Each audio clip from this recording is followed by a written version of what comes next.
We're looking to move the chains here in this episode of Ferrum Football First and 10. I'm your host, Taylor Chitwood, alongside my co-host, Brandon Roberts. Coach Rob Grande. Coach, how are we? Doing all right. How you doing, fellas? Good. Living a dream. Yeah, that's what they say.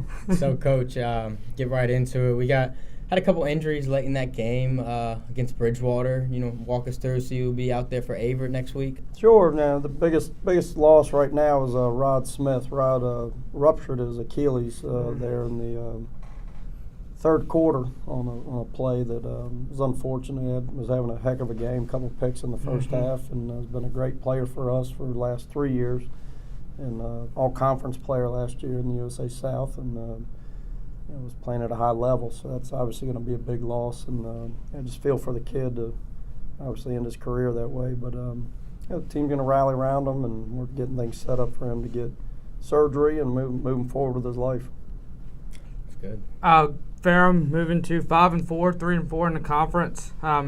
Looking back last week to Bridgewater, Brian Man had just 68 yards. I think that's a big number.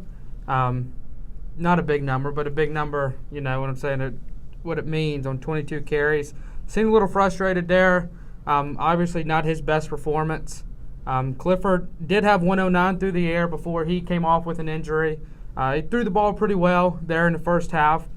And we saw Austin Pennington as well, still coming along, catching a few passes out of the backfield in the slot, whatever it may be. Coach, talk a little bit about that on offense. Yeah, it's just frustrating day. We've had a lot of success on offense throughout the last few years, and this year obviously questions arise about what Bridgewater did. It's really not unique to what other teams try to do and taking Brian away in our run game.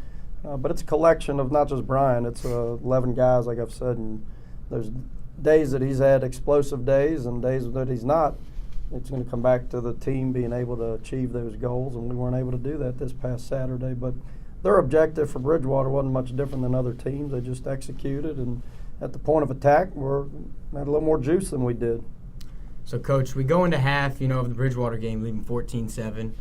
Come out in the second half, we're a little flat, can't move the ball that much on offense, and they end up getting 2 scores, and they go up 21-14.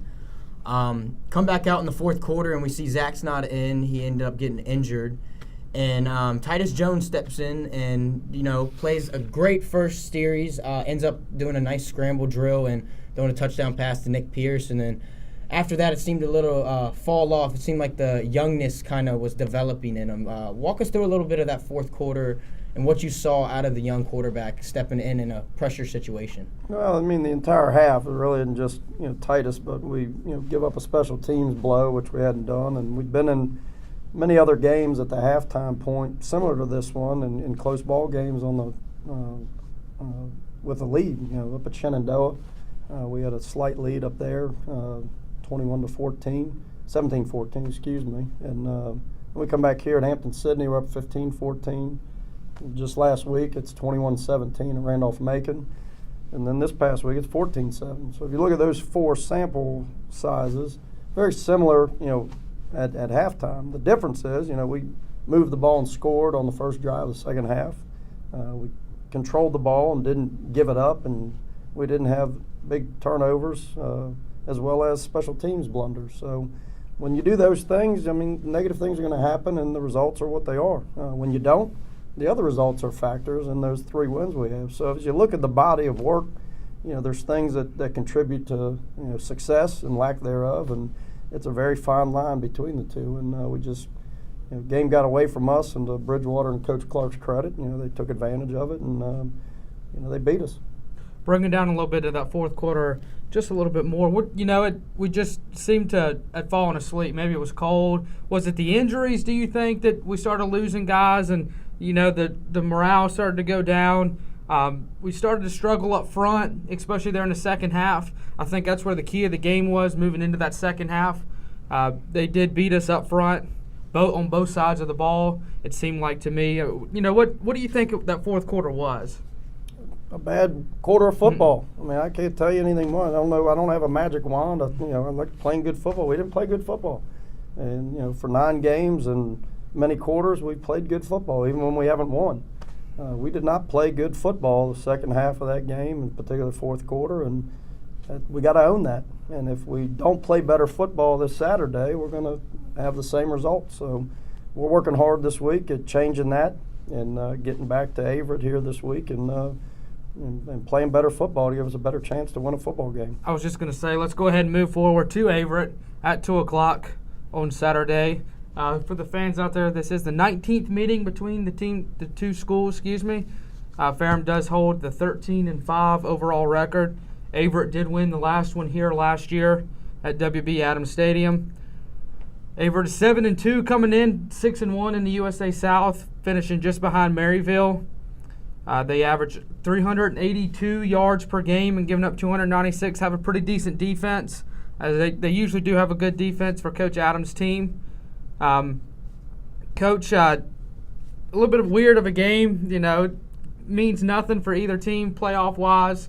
What's the motivation for this one?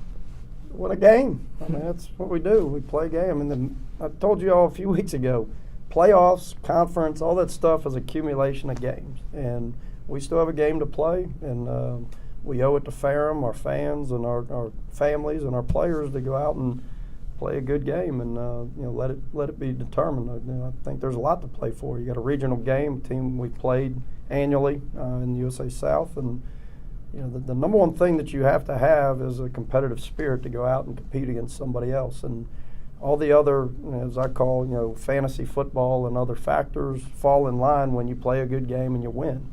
And we haven't done enough of that this year to fall into those categories. But we still have an opponent in front of us, and it's a meaningful game because it's our next game. So, Coach, it's the last game. It's the next game, like you said. Of course, you want to go in there and win this football game, but what are you looking as a head coach? It is your last game of the season. You want to have everybody on that field perform well. But moving on to next season a little bit, what are you looking out of this last game? Other than the win, what are you looking to see out of your players, out of the younger players that are going to be playing? Sure. I mean, what I'm looking at is this week, this preparation week, even more so than the 3-hour test we're going to have Saturday. And how do our players, handle some adversity, handle a week that's not, on the original schedule, rolling into a Thanksgiving break, rolling into the semester. Every conclusion to a season is unique and different, and this is one which I'm looking at. As far as Saturday goes, I'm looking for our team to compete and play better football than we did in that second half. And regardless of the results of the end of the game, which you control by your the way that you play, we've got to play better, and expect us to go down to Danville and play Panther football. Be tough and have no excuses and look ahead, not behind. Restore the roar. We proved before when you play Panther football, we're hard to beat. And we've had, we had a tough spell between Guilford and W&L, and people's, heads were down around, and come back and beat a good Hampton-Sydney team here and go on the road and beat Randolph-Macon. So it's, as I've said, we uniquely have 10 one-game seasons. And if you look at it that way, they accumulate into bigger things. But we got to take care of the little things. So this is a one-game season this week, and I evaluate a lot of things besides Saturday to see where our program is. And like I said, I like our team, I like who we are, and we'll get after it this Saturday. Well, this will do it for this episode of Ferrum Football First and 10. Our next episode will not be next week. It'll be the week following due to Thanksgiving break. We hope everybody has a happy Thanksgiving. Again, that's November 28th, the next show. I'm your host, Taylor Chitwood, alongside my co-host, Brandon Roberts, and Coach Rob Grande. Coach, thanks for joining us. Yes. All right, fellas.